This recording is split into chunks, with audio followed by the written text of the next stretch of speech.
So I'm out here trying to plant some winter ryegrass. And my goal is to make certain that my cows get to eat in the winter. So my property does plant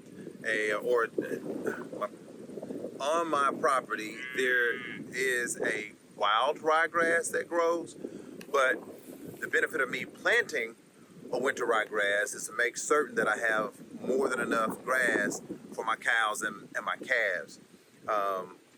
It's an ideal time because my calves that are born in the fall will be in a place where they should be eating more grass and start munching more grass versus nursing.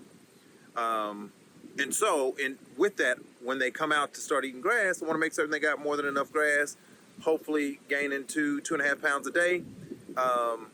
That's the goal. But I need to make certain that I keep those mama cows in great condition all year round as best I can. I need to make certain my calves get to eat nice green grass as much as I can. I'm definitely at the mercy of Mother Nature. And so right now, I got to get this done because I need to beat the rain. I'm always running behind the 8 ball, and I need to beat the rain. So I'm gonna get back to it. I'm gonna put out this winter ryegrass, pray for a couple of inches of rain over today, the next few days, and then the rest of it is January, February time frame. During that time, the grass will start jumping, and I'll be able to feed my cows. With no grass, then I'd have to feed hay, and that's okay. It's not ideal. I'll typically have to feed hay December, January time frame anyway.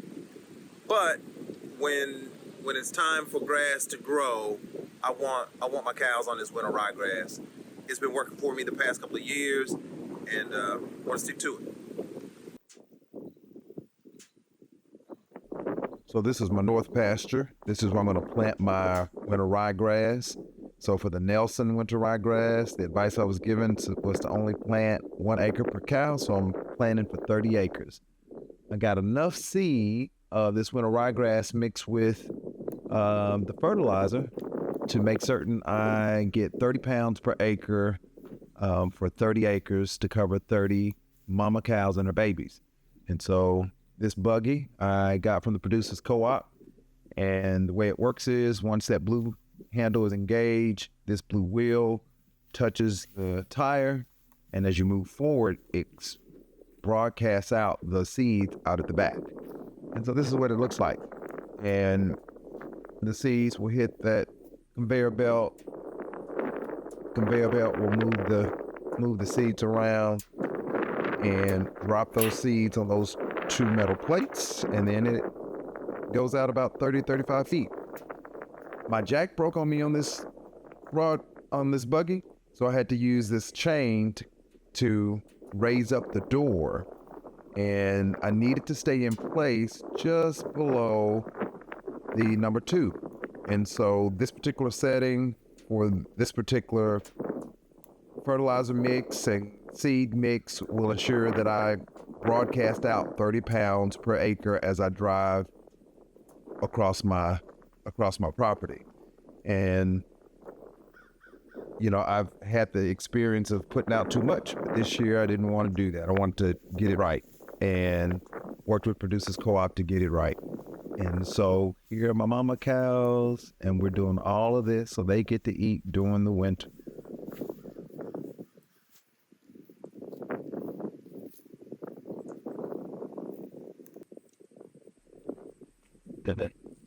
So the herd is hanging out over here on the south pasture where I get the seeds broadcast on the north. As you can see in this small little section of the the south pasture, there isn't a lot of grass. There are some sections of the south pasture that's got a lot more grass. This area doesn't have it. And the cows heard me broadcasting, heard me working, and they ran over, and I gave them no attention. So they started doing what a cow will do, and they started eating, started munching on the hay. You're just trying to make certain that you get your cows fed, trying to make certain that the nutrition is right, And, you know, you look here on the south side, since I've kept them off of the north side, this area's got a lot more grass. And when I get them turned out on this side, they'll be able to do a lot more grazing without walking up to a hay ring to eat. And so all of this work, you know, planning when your cows get to a certain pasture and rotational grazing, is to make certain that they stay in a body condition score of a 5 or 6. And like this heifer here, this is Miss Empire. She's easily in a body condition score of a 6. Want to try to keep them that way, so that it's on a health side.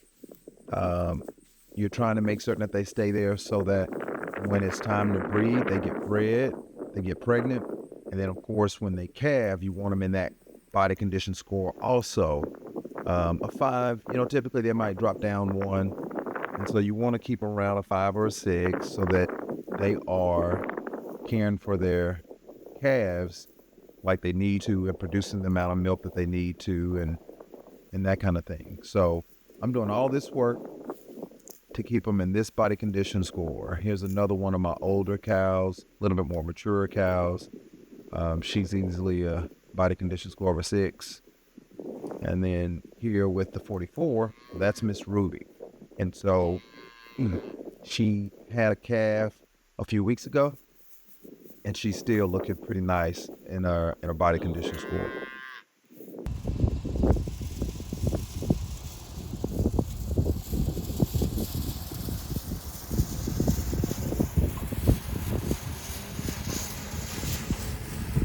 Let me stop real quick, see how much more seed I got. And I'm almost finished. So maybe 1 or 2 more passes.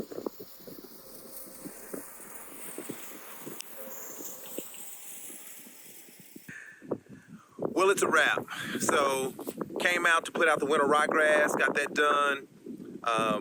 Didn't get to put it out as evenly as I'd like, but that's okay. With all the complications, I'm just happy that the seed was able to get spread in time before the rain arrives.